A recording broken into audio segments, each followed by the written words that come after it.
ഇപ്പോൾ അരിക്കൊമ്പൻ വാനിഷ എന്ന് പറയും, മുതുകാടിൻ്റെ ഭാഷയിൽ പറയും വാനിഷ എന്ന് നമ്മൾ പറയാം. ഇവന് ട്രാക്ക് ചെയ്യാനുള്ള സാധനം കഴുത്തിലിട്ട് കൊടുത്തിട്ടുണ്ട്, എന്നിട്ട് ഇതുവരെ പിടിച്ചിട്ടില്ല.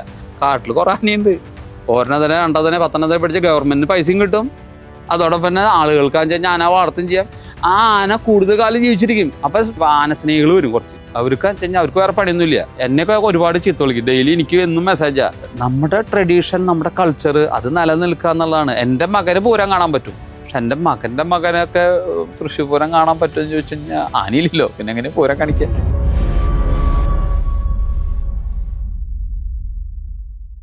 അരിക്കൊമ്പനെ എല്ലാവരും കൂടി വലിയ കവറേജൊക്കെ ഇട്ട് പിടിച്ചു. അത് ഇപ്പോൾ അരിക്കൊമ്പൻ വാനിഷ എന്ന് പറയും, മുതുകാടിൻ്റെ ഭാഷയിൽ പറയും വാനിഷ എന്ന് നമ്മൾ പറയാം.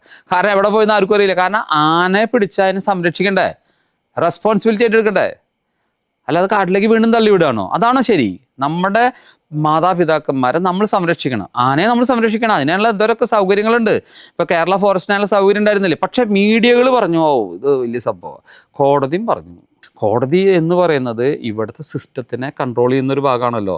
കോടതിയെ തെറ്റിദ്ധരിപ്പിച്ചു. അപ്പോൾ കോടതി വിചാരിച്ചു ഇത് പ്രശ്നമാവുമോ, അന്ന് ആനനെ കാട്ടിൽ തിരിച്ചിടുക. ഈ ആനയെക്കുറിച്ച് അറിയുന്ന ആളുകൾ ഒരുപാട് പേരുണ്ടല്ലോ, അവരെടുത്ത് ഇരുന്ന് ചോദിച്ച്. അപ്പോൾ ഈ ലീഗൽ പോയിന്റിൽ വരാത്ത കാര്യങ്ങളുണ്ടല്ലോ, ആന എങ്ങനെ നമുക്ക് വളർത്താം. അപ്പോൾ അതിൻ്റെ ഹിസ്റ്റോറിക് ബാക്ക്ഗ്രൗണ്ടിലേക്ക് പോകണം. ആന നാട്ടാനായിട്ട് വളർത്തുന്നുള്ളൂ, ഗുരുവായൂർ ഇത്ര അധികം ആന നിൽക്കുന്നതല്ലേ, അങ്ങനെ അവിടെ നിൽക്കുന്ന ആനകൾ. കൊച്ചിൻ ദേവസ്വം ആന നിൽക്കുന്നതല്ലേ, എങ്ങനെ ആന അവിടെ നിൽക്കുന്നത്? ഫോറസ്റ്റ് ഡിപ്പാർട്ട്മെൻറ്റിൽ ആന നിൽക്കുന്നില്ലേ, എങ്ങനെയാണ് ആന നിൽക്കുന്നത്? അപ്പോൾ ഈ ആന അവിടെ നിൽക്കുന്നുണ്ടെങ്കിൽ പിന്നെ എന്തിനാണ് കാട്ടിയ കളയാന്? അപ്പോൾ അതൊരു ക്രൂരതയല്ലേ. കാട്ടിലേക്ക് അതിന് ഞങ്ങൾ ഭക്ഷണം തരില്ല, ഞങ്ങൾ വെള്ളം തരില്ല, നീ കാട്ടിൽ എങ്ങനെയും പോയി ജീവിച്ചോ, ഇവിടെ നിൽക്കാൻ പാടില്ല. അപ്പോൾ ഒരു കൂട്ടർ പറഞ്ഞു ഇവിടെ നിന്ന് അങ്ങോട്ട് വിടണം. അപ്പോൾ അവിടെ കൊണ്ടുവിട്ടു. അവിടെ നിന്ന് തിരിച്ചവൻ വേറെ നാട്ടിൽ പോയിട്ട് വേറെ ആളുടെ പരിഭ്രാന്തിയിൽ അവിടെ ആളുകൾക്ക് മരിച്ചു. അപ്പോൾ അവർ വളരെ സുഖമായിട്ട് പറഞ്ഞു നിങ്ങൾക്ക് ട്രീറ്റ് ചെയ്യാനില്ലെങ്കിൽ ഞങ്ങൾക്കറിയാം എന്താ ചെയ്യേണ്ടതെന്ന്. അത് തമിഴ്നാട് ഫോറസ്റ്റ് അത് കൃത്യമായിട്ട് ചെയ്തു. ഒന്നും ചെയ്യാനില്ല. ആന ഇപ്പോൾ എവിടെയാണെന്ന് ആർക്കും അറിയില്ല. അല്ലെങ്കിൽ ഇപ്പോൾ ലക്ഷങ്ങൾ ചിലവാക്കി എന്താ പറയുക അതിൻ്റെ കഴുത്തിൽ കോളറൊക്കെ ഇട്ടിട്ടുള്ളതല്ലേ, ആന കണ്ടെത്തണ്ടേ. ആന ഇപ്പോൾ ആരും കണ്ടെത്തണില്ല. അപ്പോൾ നമ്മൾക്ക് ഇത് പിടികെട്ടാ പുള്ളിയൊന്നുമല്ലല്ലോ. കാരണം മൊബൈൽ ഫോൺ ഉണ്ടെങ്കിൽ നമ്മൾ കള്ളനെ പിടിക്കുന്ന കാലമാണ് ഇപ്പോൾ. ഒരു മൊബൈൽ ഉണ്ടെങ്കിൽ അവ എത്ര കുറ്റം ചെയ്താലും അവന് പിടിച്ചിരിക്കും. കാരണം ട്രാക്ക് ചെയ്യാൻ പറ്റും. ഇവന് ട്രാക്ക് ചെയ്യാനുള്ള സാധനം കഴുത്തിലിട്ട് കൊടുത്തിട്ടുണ്ട്, എന്നിട്ട് ഇതുവരെ പിടിച്ചിട്ടില്ല. അപ്പോൾ ഇതിൽ നമ്മൾ മനസ്സിലാക്കേണ്ടത് എന്തിനാണ് ഈ സിസ്റ്റത്തിനെ നമ്മൾ നശിപ്പിക്കുന്നത്? ഒരു സിസ്റ്റം ഇവിടെയുണ്ട്. കാട്ടിൽ ആനകളുണ്ടായാൽ അത് കൊമ്പനാനകളൊക്കെ ആയാൽ ഒരു 10 തന്നെ പിടിച്ച് അത് നാട്ടിലാളുകൾക്ക്, അമ്പലങ്ങൾക്കോ വ്യക്തികൾക്കോ നിങ്ങളതിനെ പരിപാലിക്കുക, അത് നിങ്ങളുടെ ഡ്യൂട്ടി എന്ന് പറഞ്ഞ് കൊടുക്കണം. അപ്പോൾ അവനത് ചെയ്യും. അതിനൊക്കെ പരിപാലിച്ച് ട്രെയിനിങ് കൊടുത്ത് ഒരമ്പലത്തിലെ ഉത്സവത്തിനെ കൊണ്ടുവരും. അപ്പോൾ മനുഷ്യൻ്റെ അപ്പോൾ അത് ഞാൻ നേരത്തെ പറഞ്ഞ ഒരു മൈക്രോ എക്കണോമിക്സിന് ഭാഗമാക്കുക. അപ്പോൾ അതിനെ നമ്മൾ സംരക്ഷിക്കാനായിട്ട് ഉള്ളൊരു അനുഭവമാണ്. അതാണ് കള്ളൻ്റെ കയ്യിൽ താക്കോൽ കൊടുക്കുക. ഇതാണ് പറയുക, കള്ളൻ്റെ കയ്യിൽ താക്കോൽ കൊടുക്കുക. നിങ്ങളൊന്ന് ചിന്തിച്ച് നോക്കിയേ. ഞാനൊരു ഇൻ്റർനാഷണൽ കോൺഫറൻസിന് പോയിരിക്കുക. അപ്പോൾ we are planning a big programme for the future. The key gives to thief എന്ന് പറഞ്ഞിട്ട് വലിയ ഒരു ഇംഗ്ലീഷുകാരൻ നല്ല ഡയലോഗ് അടിക്കുന്നുണ്ട്. അപ്പോൾ ഞാൻ പതുക്കെ അദ്ദേഹത്തിന് sir we do have little bit experience എന്ന് പറഞ്ഞിട്ട് ഞാൻ നമ്മുടെ നാട്ടാനകൾ എങ്ങനെ ഉണ്ടായി എന്നുള്ളതെ കുറിച്ച് ആൾക്ക് എക്സ്പ്ലെയിൻ ചെയ്ത് കൊടുത്തു. അപ്പോഴാണ് പറഞ്ഞത് യു സ്റ്റാർട്ടഡ് എയർലി. എത്രയോ വർഷങ്ങൾക്ക് മുന്നേ നമ്മുടെ പിതാമഹന്മാർ ആരംഭിച്ചു കള്ളൻ്റെ കയ്യിൽ താക്കോൽ കൊടുത്തു. കാരണം ഈ കൊമ്പനാനകളെ കള്ളന്മാർ പോച്ചേഴ്സ് അതിൻ്റെ കൊമ്പിന് വേണ്ടി കൊല്ലും. അപ്പം എന്ത് ചെയ്യണം? ഈ കൊമ്പനാനകളെ പിടിച്ച് അവർക്ക് തന്നെ കൊടുക്കുക. അപ്പോൾ അവർ അതിൻ്റെ മരണം വരെ നോക്കും, അവരവർ പരിരക്ഷിക്കും. അവൻ കൊമ്പിന് വേണ്ടി അതിനെ കൊല്ലാൻ ആർക്കും വിട്ടുകൊടുക്കില്ല. അതാണ് പറയണത് കള്ളൻ്റെ കയ്യിൽ താക്കോല്. കള്ളൻ എന്ന് പറയണത് മനുഷ്യനാണല്ലോ ഇതൊക്കെ ചെയ്യുന്നത്. ഒരെണ്ണത്തിനെ കൊന്ന് അതിൻ്റെ കൊമ്പെടുത്ത് വേറെ സ്ഥലത്ത് വേറെ ഫോറിൻ ഇതൊക്കെ ട്രേഡിങ്ങിനാ. ഈ ഐവറി ട്രേഡിങ് വലിയൊരു ബിസിനസ്സാണ്, കോടിക്കണക്കിന് രൂപയുടെ ബിസിനസ്. അപ്പോൾ ആ ഐവറി ട്രേഡിങ്ങിന് വിധേയമാക്കാതിരിക്കാൻ വേണ്ടി കാട്ടിൽ നിൽക്കുന്ന കൊമ്പനാനകളെ അവർ കൊല്ലാതിരിക്കാൻ വേണ്ടി നമ്മളൊരു പരിമിതമായിട്ട്, എല്ലാ ആനകളല്ല, ഒരു കുറച്ച് നമ്മുടെ മുന്നിലേക്ക് വരുന്ന ആനകളെ സംരക്ഷിക്കാൻ. അപ്പോൾ ഒരു ആനനെ കഴിഞ്ഞ ദിവസം ഫോറസ്റ്റ് ഡിപ്പാർട്ട്മെൻറ്റ് പിടിച്ചിട്ട് അതിൻ്റെ പാതരോഗമുണ്ട്, ഒറ്റ ദിവസം കൊണ്ട് ട്രീറ്റ് ചെയ്ത് വിട്ടു. ഞാൻ ഞെട്ടിപ്പോയി. നമ്മളോട് മാസങ്ങളോളം ചികിത്സിച്ചിട്ട് മാറാത്ത പാതരോഗം ഒറ്റ ദിവസം കൊണ്ട് ഫോറസ്റ്റ് ഡിപ്പാർട്ട്മെൻറ്റ് ചെയ്തു. ആലോചിച്ചോക്കെ. അപ്പോൾ അവർ ചെയ്യുന്ന പ്രവൃത്തികൾ ഞാൻ പഠിച്ചു നോക്കിയപ്പോഴാണ് ഫോറസ്റ്റ് എന്ന് പറയണത് ശരിക്കും പറഞ്ഞു കഴിഞ്ഞാൽ ഒരു രക്ഷകരായിട്ടിരിക്കേണ്ട ആളുകൾ ശരിക്കും പറഞ്ഞാൽ അതിന് വിരുദ്ധമായി പ്രവർത്തിക്കുന്ന ഒരു രീതിയാണ് കണ്ടത്. അത് ശരിയല്ല. അങ്ങനെ കൊമ്പനാനകൾ അതായത് എപ്പോഴും ഒരു ചോപ്പിംഗ് അല്ലെങ്കിൽ ഒരു ട്രിമ്മിങ് ഒക്കെയാണ് നമ്മുടെ വീട്ടിലത്തെ റോസാപ്പൂവ് അതിൽ ശരി, റോസാ ചെടി അതിലൊന്ന് ട്രിം ചെയ്താൽ അടുത്ത തവണ പൂ ഉണ്ടാവുള്ളൂ. അപ്പം അതുപോലെ തന്നെ ഇങ്ങനെ കൊമ്പനാനകൾ കുറച്ചുണ്ട്, ഒരു 10 തന്നെ നമ്മൾ പിടിച്ച് ഫോറസ്റ്റ് ഡിപ്പാർട്ട്മെന്റ് പിടിക്കുമല്ലോ, എന്നിട്ട് ആൾക്ക് ഓപ്ഷൻ കൊടുക്കുക, നിങ്ങൾ വളർത്ത്. ആന എന്തായാലും വേണം, പൂരം വേണം. പൂരത്തിനൊക്കെ ആളുകളൊക്കെ വന്നിരിക്കണ ഞെട്ടിപ്പോവും. വലിയ വലിയ VIP പൂരം കാണാൻ വന്നിരിക്കുന്നത് കണ്ടു കഴിഞ്ഞാൽ അവരാണ് പൂരം നടത്തുന്ന മാതിരി അവരിയ്ക്കും. കാരണം എന്താ വെച്ചാൽ പൂരം നടക്കണം. പക്ഷെ പൂരത്തിന് വരുന്ന ആന എവിടെ നിന്ന് വരുന്ന ആരും പറയില്ലല്ലോ. പൂരത്തിന് വേണ്ട ആന എങ്ങനെ വരുന്നു? ഇപ്പോൾ ഫോറസ്റ്റ് ഡിപ്പാർട്ട്മെന്റ് അടുത്ത ദിവസം ഒരു ഓർഡർ ഇറക്കി. ഞാൻ ചിരിച്ച് മണ്ണ് വെപ്പും. സെക്ഷൻ 43 പ്രകാരം ആനകളെ കൈമാറ്റം ചെയ്യുന്നത് പ്രൊഹിബിറ്റഡ് ആണ്. അത് പഴയ റൂളാ. അത് അമെൻഡ് ചെയ്തു 2022 അത് കേന്ദ്ര ഗവൺമെന്റ് അമെൻഡ് ചെയ്തു അല്ലോ. എല്ലാം ശരിയായി. ക്യാപ്റ്റീവ് അനിമലിൽ എക്സെപ്റ്റ് ലൈവ് എലഫന്റ് അതിൽ പെടില്ലെന്ന്. ക്യാപ്റ്റീവ് അനിമൽ എന്ന് പറയുമ്പോൾ പുലിയാവാം, സിംഹമാവാം, എന്തോ കാട്ടിലുള്ള ഏത് മൃഗത്തിനും നമ്മൾ വളർത്തി സൂല് വളർത്തണമെങ്കിൽ അത് ക്യാപ്റ്റീവ് അനിമലാണ്. അപ്പോൾ ആ റൂളിൽ സെക്ഷൻ 43 പറയണത് ഇൻ ക്യാപ്റ്റിവിറ്റിയിലുള്ള ആന അവരെ ട്രാൻസ്ഫർ ചെയ്യാൻ പാടില്ല എന്നൊക്കെ ഒരു റൂള് വന്നിട്ടുണ്ടായിരുന്നു. അത് കാരണം കൊണ്ടാണ് കേരളത്തിൽ 20 വർഷമായിട്ട് ആനകളൊന്നും വരാത്തത്. അത് 2022 നമ്മൾക്ക് അറിയാം. നമ്മൾ കേന്ദ്ര ഗവൺമെന്റിൽ നമ്മുടെ സുരേഷ് ഗോപി സാറും ഇവരൊക്കെ വാദിച്ച്, പ്രേമേന്ദ്രൻ സാറും സുരേഷ് ഗോപി സാറൊക്കെ കൃത്യമായിട്ട് ലോകസഭയിൽ രാജ്യസഭയിലൊക്കെ വാദിച്ചിട്ട് ആനനെ കൈമാറ്റം ചെയ്യാനുള്ള ഒരു ഓർഡർ ഇറക്കി. അത് ഇപ്പോഴത്തെ ഫോറസ്റ്റുകാർക്ക് അത് വായിച്ചാൽ മനസ്സിലായില്ലെന്നുണ്ട്. അവർ ആദ്യം എഴുതി വെച്ചു സെക്ഷൻ 43 പ്രകാരം ആനയെ കൈമാറ്റം ചെയ്യുന്നത് നിരോധിച്ചിരിക്കുന്നു. അത് നേരത്തെ ഉണ്ടായിരുന്ന റൂൾ. അത് കഴിഞ്ഞിട്ട് 2022 ക്യാപ്റ്റീവ് എലഫന്റിനെ നിങ്ങൾക്ക് ട്രാൻസ്ഫർ ചെയ്യാൻ പറ്റും. സ്ട്രിക്റ്റ്ലി ആണ് അത് സ്ട്രിക്റ്റ് ആണെന്ന്. അപ്പോൾ ഒരു നിലയ്ക്ക് നിങ്ങൾക്ക് അത് അനുവദില്ല. അപ്പോൾ ഇനി അടുത്ത ഒരു 10 വർഷത്തേക്കൊന്നും ആനയൊന്നും വരില്ല. അത് അങ്ങനെ ഇപ്പോൾ ഈ സംസ്കാരം നിലയ്ക്ക് അപ്പോൾ എനിക്ക് തോന്നുന്നത് ഒരു 10 വർഷം കഴിഞ്ഞാൽ ഇപ്പോൾ വടക്കാഞ്ചേരി പൂരത്തിനൊന്നും ആനയും നടന്നില്ല. എവിടെ നിന്നൊക്കെ എന്നിട്ട് വേറെ പ്രോഗ്രാമിൽ ഇപ്പം ആനകൾ അനുഭവിക്കുന്ന തീക്ഷ്ണമായ ഒരു ബുദ്ധിമുട്ട് പരിപാടി എടുത്ത് മടുത്തവര്. കാരണം ആനയ്ക്ക് ആനനെ പോണ്ടേ. ഒരു 5 മിനിറ്റ് ക്യാപ്പ് കിട്ടിയ ആനനെ പൊക്കിക്കൊണ്ട് ആളുകൾ നിൽക്കുക എൻ്റെ അമ്പലത്തിൽ പൂരത്തിന് വേണ്ടിയിട്ട്. അങ്ങനെ ആനകൾ ചിലക്ക് പറഞ്ഞാൽ ആനകൾ ഇപ്പം എന്താ വെച്ച് കഴിഞ്ഞാൽ ഒരു എന്താ പറയുക, ഏറ്റവും സീരിയസ് ആയിട്ടുള്ള നമ്മുടെ പണ്ടത്തെ ജഗതിയുടെ കഥ കേട്ടിട്ടുണ്ട്. ജഗതിക്ക് ഒരിക്കലും ഇരിക്കാൻ നേരം കിട്ടില്ല. കാരണം എല്ലാ സിനിമയിലും ഉണ്ട് ആള്. ഇപ്പം വലിയ വലിയ നടന്മാർക്കൊക്കെ അവർ റെസ്റ്റ് ഉണ്ട്, ജഗതിക്ക് റെസ്റ്റ് ഇല്ല. ജഗതി പറന്ന് നടക്കുക. കാരണം എന്താ വെച്ച് കഴിഞ്ഞാൽ അദ്ദേഹത്തിൻ്റെ എല്ലാ സിനിമയിലും അഭിനയിക്കണം. അതുപോലെ തന്നെ ആനകൾക്ക് ഇവിടെ നിന്ന് കഴിഞ്ഞാൽ അടുത്ത ചെസ്സിൽ കുതിരയുടെ പരിപാടിയാണ്. അങ്ങനെ ചാടുക, അവിടെ നിന്ന് വണ്ടിയിൽ അടുത്ത് ചാടുക. അങ്ങനെ ആനകൾക്ക് ഇപ്പോൾ റെസ്റ്റ് കിട്ടാത്തൊരവസ്ഥ. അതെന്തുകൊണ്ടാണ് നമ്മൾ ചിന്തിക്കണം. കാരണം ആനയില്ലാണ്ട് പരിപാടി നടത്താൻ പറ്റില്ല. ആനകളില്ലെങ്കിൽ അപ്പം ഇളകിയ ആളുകൾ, പിന്നെ വിളിയായി 10 ആൾ വിളിയായി. അപ്പോൾ ആന വരണം, അല്ലെങ്കിൽ ആന ഇവിടെ ഉണ്ടേ. കാട്ടിൽ കുറേ ആനയുണ്ട്. ഒരെണ്ണം തന്നെ 2 തന്നെ 10 തന്നെ പഠിച്ച ഗവൺമെന്റിന് പൈസയും കിട്ടും. അതോടൊപ്പം തന്നെ ആളുകൾക്ക് വെച്ചാൽ ആന വളർത്തും ചെയ്യാം. ആ ആന കൂടുതൽ കാലം ജീവിച്ചിരിക്കും. അപ്പം ആന സ്നേഹികൾ വരും കുറച്ച്. അവർക്ക് വെച്ച് കഴിഞ്ഞാൽ അവർക്ക് വേറെ പണിയൊന്നുമില്ല. എന്നെയൊക്കെ ഒരുപാട് ചീത്ത വിളിക്കും. ഡെയിലി എനിക്ക് എന്നും മെസ്സേജാ, നിങ്ങൾ ആനകളെ കൊല്ലുന്നു, നിങ്ങൾ ആനകളെ എന്താ പറയുക, ആനകൾക്ക് ഭക്ഷണം കൊടുക്കുന്നതിനെ നിങ്ങൾ ശക്തമായിട്ട് എതിർക്കണു, കൂടുതൽ ഭക്ഷണം കൊടുക്കാൻ നിങ്ങൾ അനുവദിക്കുന്നില്ല, അനാവശ്യമായി മരുന്നുകൾ കുത്തിവയ്ക്കുന്നു എന്ന് പറഞ്ഞിട്ട് ഡോക്ടർക്ക് ഇല്ലാത്ത പുലിവല്ല. ഞാൻ നേരത്തെ പറഞ്ഞില്ല, നമ്മൾ എന്തൊരു കുറ്റം ചെയ്ത മാതിരിയാണ് ഈ ആനസ്നേഹികൾ നമ്മളോട് കാണിക്കുന്നത്.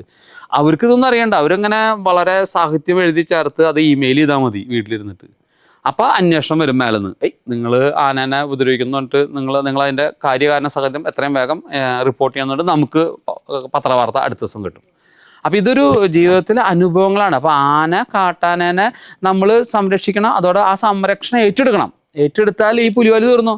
ഒരു 10 ആനനെ നിങ്ങൾ ചിന്തിച്ച് നോക്കിയാൽ, ഒരു 10-15 ആനനെ ക്യാപ്ചർ ചെയ്ത് ട്രെയിൻ ചെയ്ത് കഴിഞ്ഞാൽ, ഇപ്പോൾ തമിഴ്നാട്ടുകാർ ചെയ്യണ്ടല്ലോ, കർണാടക ചെയ്യണ്ടല്ലോ, കേരളത്തിൽ മാത്രമേ ഉള്ളൂ ഇത് ചെയ്യാത്തത്. കേരളത്തിൽ എന്താ വെച്ച് കഴിഞ്ഞാൽ അത് ചില ആളുകൾ NGOകൾ പറയുന്നത് മാത്രമേ കേൾക്കുള്ളൂ. ഞാൻ NGOയുടെ ആളാണ്, NGO പറഞ്ഞിട്ടുണ്ട് ഇത് ചെയ്യാൻ പാടില്ല എന്ന്. അപ്പം പിന്നെ നമ്മളെന്ത് ചെയ്യും?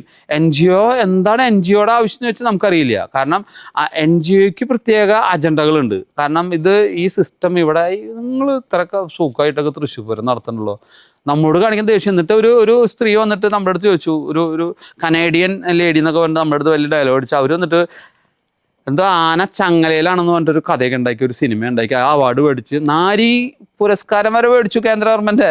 എന്നിട്ട് അവർ ചെയ്തെന്നറിയോ, ആനയുടെ കാലുമ ചങ്ങലയുണ്ട്, ദ ഗോഡ്സ് ഓൺ ഷാക്കിൾസ്. എന്നിട്ട് എന്നോട് പറഞ്ഞു, നിങ്ങൾ നെഗറ്റീവായിട്ട് പറഞ്ഞാൽ ഞങ്ങൾ റെക്കോർഡ് ചെയ്തിട്ടില്ലെന്ന് പറഞ്ഞു. ഞാൻ സോറി മാഡം, എനിക്ക് നെഗറ്റീവ്, ഞാൻ ഉള്ള കാര്യം പറയുന്നു പറഞ്ഞിട്ട് ഞാനത് പറഞ്ഞു. പക്ഷേ ഞാൻ സംസാരിക്കുന്ന നേരത്തെ എൻ്റെ ശബ്ദം പുറത്തു വരുന്നുണ്ടായിരുന്നില്ല. അടിയിൽ ക്യാപ്ഷൻ അവർ എഴുതി കാണിച്ചിട്ടുണ്ടായിരുന്നു. അപ്പോൾ അതിൽ നിന്ന് എനിക്കൊരു കാര്യം മനസ്സിലായി, അവർ നെഗറ്റീവ് അതൊരു അവാർഡ് കിട്ടി. എന്ത് പറഞ്ഞാൽ കേരള ഗവൺമെൻറ് അത് കാണുക, എല്ലാ സ്കൂളിലും പബ്ലിഷ് ചെയ്യുക. പിന്നെ രവീന്ദ്രൻ സാറ് അന്നത്തെ വിദ്യാഭ്യാസ മന്ത്രി എൻ്റെ അധ്യാപകനായതുകൊണ്ട് അദ്ദേഹം എന്നെ വിളിച്ചു വെച്ചു, ഒരാളിങ്ങനെ വന്നിട്ടുണ്ട്, ഞാൻ ചേംബറിലായിരിക്കണം, ഇതെങ്ങനെയാണെന്ന് ചോദിച്ചു. അപ്പം സാറേ ചതിയാട്ടാന്ന് പറഞ്ഞു. തൃശ്ശൂരുകാരനാ, സാറ് പൂരത്തിൻ്റെ ഒരു താല്പര്യമുള്ള ആളാണ്. അപ്പം തന്നെ ആള് സോറി മാഡം ആളെ ഒഴിവാക്കി. അല്ലെങ്കിൽ എല്ലാ സ്കൂളിലും കാണിക്കാനുള്ള പെർമിഷൻ ഒപ്പിട്ടാൻ ആള് കുട്ടികളുടെ മനസ്സിലെത്തിക്കുന്നത് ഇതായിരിക്കും. അപ്പം നമ്മുടെ അടിസ്ഥാനപരമായ കുറേ നമ്മുടെ എന്താ പറയുക, നമ്മുടെ കുറേ പ്രശ്നങ്ങളുണ്ട്. അത് നമ്മൾ ഇവിടെ നിലനിൽക്കുന്ന കുറേ കാര്യങ്ങൾ അതില്ലാണ്ടാക്കുക. നമുക്ക് അടിസ്ഥാനപരമായിട്ട് നമ്മൾ അവലംബിച്ചു പോകുന്ന കുറേ കൃത്യങ്ങളുണ്ട്, അതില്ലാണ്ടാക്കുക. ഒരു എന്താ പറയുക, ഒരു ചതി, ഒരു പുറകിൽ എന്തോ ഒരു സാധനം അവിടെ ഡമാസ്കസിൻ്റെ വാളുമാതിരി നമ്മുടെ പുറകിലുണ്ട്. ഇവർ നമ്മളെപ്പോൾ വേണമെങ്കിൽ വെട്ടാം. അപ്പോൾ നമ്മൾക്കും ഒരു മാനസികമായിട്ടുള്ളൊരു സംഘർഷം വരും. കാരണം ഇതൊരു നല്ല കാര്യം ചെയ്താലും നമുക്ക് കുഴപ്പം, ഇനി ചെയ്യാതിരുന്നാലും കുഴപ്പം എന്ന് പറഞ്ഞ മാതിരിയാണ്. അപ്പോൾ നമ്മൾ ശരിക്കും നമ്മുടെ ട്രഡീഷൻ, നമ്മുടെ കൾച്ചർ അത് നിലനിൽക്കുക എന്നുള്ളതാണ്. എൻ്റെ മകന് പൂരം കാണാൻ പറ്റും, പക്ഷെ എൻ്റെ മകനൊക്കെ തൃശ്ശൂർ പൂരം കാണാൻ പറ്റുമെന്ന് ചോദിച്ചു കഴിഞ്ഞാൽ ആനിയില്ലല്ലോ, പിന്നെ എങ്ങനെ പൂരം കാണിക്കുക? അപ്പം ഞാനിതിനു വേണ്ടിയൊക്കെ കുറേ അലഞ്ഞു നടന്നു, അതെങ്ങനെ ഇത് നടത്താം. അങ്ങനെ നമ്മൾ ഈ ഹൈക്കോടതി വിധിയുടെ കൂടെ സുപ്രീം കോടതിയിൽ നമ്മൾ ഇതിനു വേണ്ടി പഠിച്ച് അവിടുത്തെ നല്ല നല്ല വക്കീലന്മാരെ കണ്ട് എന്തോ ഒരു ഭാഗ്യത്തിന് തിരുവമ്പാടിയും പരമക്കാവ് ദേവസ്വം അതവിടെ കേസ് കൊടുത്തു. അവരുടെ കൂടെ ഒരു സഹായിയായിട്ട് ഞാനും നിന്നു. കാരണം അന്ന് അഡ്വക്കേറ്റ് അഭിലാഷ്, MR അഭിലാഷാണ് നമ്മുടെ അഡ്വക്കേറ്റ് ആയിരുന്നത്. സുപ്രീം കോടതിയിൽ നിന്ന് ആ വിധി ഇങ്ങോട്ട് മേടിച്ചത്, അത് അന്നൊക്കെ നമ്മൾ ഉറങ്ങിയിട്ടില്ല. കാരണം നെക്സ്റ്റ് ഡേ വിധി നെഗറ്റീവായ എല്ലാവരും കൂടി നമ്മളെ തല്ലിക്കൊല്ലും. ഉത്സവ പ്രേമികളൊക്കെ ഞങ്ങളുടെ അടുത്ത് ചലഞ്ച് ചെയ്ത് നടക്കുമോ. അത് ഡിസംബർ 27 ആ വിധി വരുന്നത്. 27 തന്നെയാണ് കഴിഞ്ഞ വർഷം. അപ്പോൾ നമുക്ക് ടെൻഷനായി, ഇത് നടന്നില്ലെങ്കിൽ എല്ലാവരും കൂടി അതുവരെ ഉണ്ടായിരുന്ന ഡോക്ടറൊക്കെ അപ്പോൾ ചറ പറയാവും നമുക്ക് ഉറപ്പാണ്. അപ്പോൾ MR അഭിലാഷ് എന്നെ വിളിക്കും, ഡോക്ടറെ എന്താ ചെയ്യുക, ഇന്ന അഡ്വക്കേറ്റിന് ടൈം കിട്ടും, നമുക്ക് വേറൊരു സീനിയർ അഡ്വക്കേറ്റിനും കൂടി വേണമെന്നൊക്കെ വെച്ചാൽ ഇതന്നെ മതി, പ്രാർത്ഥിച്ചോ എന്ന് പറഞ്ഞു. എന്തോ ഒരു ഭാഗ്യത്തിന് അത് അന്നത്തെ ജസ്റ്റിസ് വളരെ കൃത്യമായിട്ട് മനസ്സിലാക്കി അതിന് നല്ലൊരു വിധി. കാരണം നമ്മുടെ സിസ്റ്റം, നമ്മുടെ കൾച്ചർ, നമ്മുടെ ട്രഡീഷൻ അത് നിലനിൽക്കുക, അതാണ് അതിനപ്പുറം ഒന്നുമില്ല. ആയിരക്കണക്കിന് വർഷമുള്ള നമ്മുടെ ട്രഡീഷനും കൾച്ചറും അത് നമ്മുടെ പരമ്പരകൾ അനുഭവിച്ചു വരുന്ന കുറേ ട്രഡീഷൻസ് ഉണ്ട്. അത് ഇല്ലാണ്ടായി കഴിഞ്ഞാൽ തൃശ്ശൂർ പൂരം ഇല്ല. എൻ്റെ വീടിൻ്റെ അടുത്ത അമ്പലത്തിൽ പൂരം ഇല്ല എന്ന് പറഞ്ഞാൽ എനിക്ക് ഭയങ്കര ടെൻഷനാണ്. കാരണം എന്താ വെച്ച് കഴിഞ്ഞാൽ ഞങ്ങളെല്ലാവരും ഒത്തുകൂടുന്നത് അപ്പോഴാണ്. വിഷു ആകുമ്പോൾ എല്ലാവർക്കും വിഷു ഉണ്ട്, ഓണാകുമ്പോൾ എല്ലാവർക്കും ഓണമുണ്ട്. പക്ഷേ എൻ്റെ അമ്പലത്തിൽ പൂരം എന്ന് പറഞ്ഞാൽ എനിക്ക് എൻ്റെ നാട്ടുകാർക്ക് മാത്രമേ ഉള്ളൂ. അപ്പോൾ എല്ലാവരും അവിടെ കാണും, കൂടെ പഠിച്ചവരെ കാണാം, എൻ്റെ സഹോദരങ്ങൾ അവിടെ ഉണ്ടാവും, എൻ്റെ ബന്ധുക്കാർ അവിടെ ഉണ്ട്. അപ്പോൾ അതൊരു നമ്മളെ കൂട്ടിയിണക്കാനായിട്ട് ഉപയോഗിക്കുന്ന ഒരു സിസ്റ്റമാണത്. ആ സിസ്റ്റം നശിപ്പിച്ചാൽ നമ്മൾ പിന്നെ കാണാതാവും. ഇപ്പോൾ ദുബായിലുള്ള എൻ്റെ കൂട്ടുകാർ, നാട്ടുകാർ വരുന്നത് ഈ പൂരത്തിന് മാത്രമാണ്. കാരണം അല്ലെങ്കിൽ തൃശ്ശൂർ പൂരത്തിന് വരുന്നവരുണ്ട്. എന്തിനാണ് വരുന്നത്? വേറൊന്നും ഉണ്ടായിട്ടല്ല. ഇതിപ്പോൾ എൻ്റെ ഒരു സുഹൃത്ത് ഇപ്പോൾ കഴിഞ്ഞ ദിവസം പറഞ്ഞു, പൂരത്തിന് വന്ന പുലിവാല, യുദ്ധം വന്നപ്പോൾ പോകാൻ പറ്റണ്ടേ, ഭാര്യമാരൊക്കെ അവിടെ, നമ്മൾ വിട്ടുപോയി, ഇതെങ്ങനെ പോകാൻ പറ്റും? ആ പൂരത്തിൻ്റെ ആ ഒരു ഇന്നർ മൈൻഡ് അതാണ്. ഇപ്പോൾ ആ പൂരത്തിന് വന്നവരൊക്കെ പെട്ടിരിക്കുക. അവർ പൂരത്തിന് പെട്ടെന്ന് ഫ്ലൈറ്റ് എടുത്ത് വന്ന് അവർ ആനനെ ബുക്ക് ചെയ്തിട്ടുണ്ട്, തെച്ചിക്കോട്ട് രാമനെ ബുക്ക് ചെയ്തിട്ടുള്ള അവരാ. അപ്പോൾ അവർ ബുക്ക് ചെയ്തിട്ട് അവർ അന്നത്തെ ദിവസം വന്ന് പിറ്റേ ദിവസം തിരിച്ചു പോകാനാണ് അവരുടെ പ്ലാനായിരുന്നത്. പക്ഷേ അപ്പോൾ അവർ ഫാമിലിയൊക്കെ അവിടെ നിർത്തിയിട്ട് വന്നത്. ഇപ്പോൾ നിർത്തിയില്ല, അങ്ങോട്ട് പോകാൻ പറ്റില്ല, ഇപ്പോൾ അങ്ങോട്ട് ഫ്ലൈറ്റ് ഇല്ലായിരുന്നില്ല. അപ്പം അതാണ് നമ്മുടെയൊക്കെ ഒരു മഹത്വം. നമ്മൾ ആ പൂരത്തിന് വേണ്ടി നമ്മൾ നിലകൊള്ളുന്നു. തൃശ്ശൂർ പൂരം ആയാലും ഏത് പൂരം ആയാലും അതൊക്കെ ഉണ്ടാവണമെങ്കിൽ ആന വേണം. അപ്പോൾ കാട്ടിൽ പ്രശ്നം ഉണ്ടാക്കണ ആനകളെ പിടിച്ച് നാട്ടിൽ കൊടുത്ത് നമ്മൾ പൂരങ്ങൾ നടത്തി കഴിഞ്ഞാൽ വലിയ കുഴപ്പമൊന്നും ഉണ്ടാവില്ല. പക്ഷെ അതിന് ഗവൺമെൻറ് തയ്യാറാവണം. അതിന് ഗവൺമെൻറ് കുറേ നിയമം ഉണ്ടാക്കും. ഭരണകൂടം ആണ് ചട്ടങ്ങൾ ഉണ്ടാക്കുന്നത്. നിയമം ഉണ്ടാക്കുന്നത് ലെജിസ്ട്രേഷനാണ്, ലോകസഭ, രാജ്യസഭ, നിയമസഭ. പക്ഷേ ചട്ടങ്ങൾ ഉണ്ടാക്കുന്നത് ആരാ? നിയമം നടപ്പിലാക്കാനുള്ള ചട്ടങ്ങൾ ഉണ്ടാക്കുന്നത് ഭരണകൂടത്തിൻ്റെ ഉള്ളിലുള്ള ഒരു കുതന്ത്ര കാര്യങ്ങളുണ്ട്. അത് ചെയ്താൽ ഞാനും ഭരണകൂടത്തിൻ്റെ ഒരാളാണ് ശരിക്കും ആയിരുന്നു. കാരണം എന്താ വെച്ച് കഴിഞ്ഞാൽ ഞാൻ ഗവൺമെൻറ്റിൽ വർക്ക് ചെയ്യുമ്പോൾ എനിക്ക് ആ ഭരണകൂടത്തിൻ്റെ അറിവ് എനിക്കുണ്ട്. അപ്പോൾ ഭരണകൂടം നിയന്ത്രിക്കുന്ന ഒരു സിസ്റ്റം നമ്മുടെ നാട്ടിൽ ഇപ്പോഴും നിലനിൽക്കുന്നുണ്ട്. അതിൽ നിന്നൊരു മാറ്റം വന്നാൽ മാത്രമേ അടുത്ത ജനതയ്ക്ക്, അടുത്ത ജനറേഷന് പൂരം കാണാൻ പറ്റുള്ളൂ, പൂരത്തിൽ അവർക്ക് പങ്കാളിയാകാൻ പറ്റുള്ളൂ. അങ്ങനെ നമ്മുടെ കൾച്ചർ ആൻഡ് ട്രഡീഷനൊക്കെ നിലനിർത്താൻ പറ്റുള്ളൂ. എനിക്ക് എൻ്റെ കയ്യിലിരിക്കുന്ന ഒരു baton, Panicker sir, Kaimal sir, Cheeran sir കയ്യിലേൽപ്പിച്ചൊരു ബാറ്റൺ ഉണ്ട്.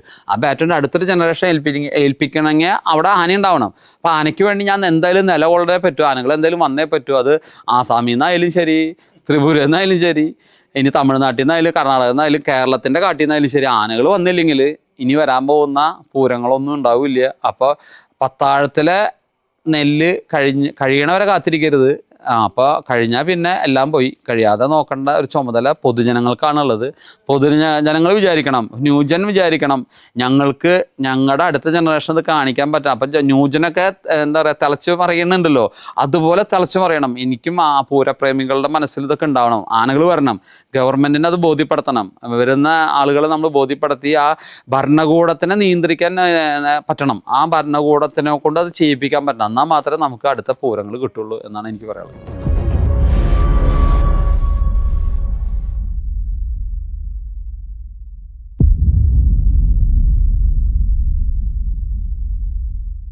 ഔഷധി പൊതുമേഖലയിലെ രാജ്യത്തെ ഏറ്റവും വലിയ ആയുർവേദ മരുന്ന് നിർമ്മാണ സ്ഥാപനം.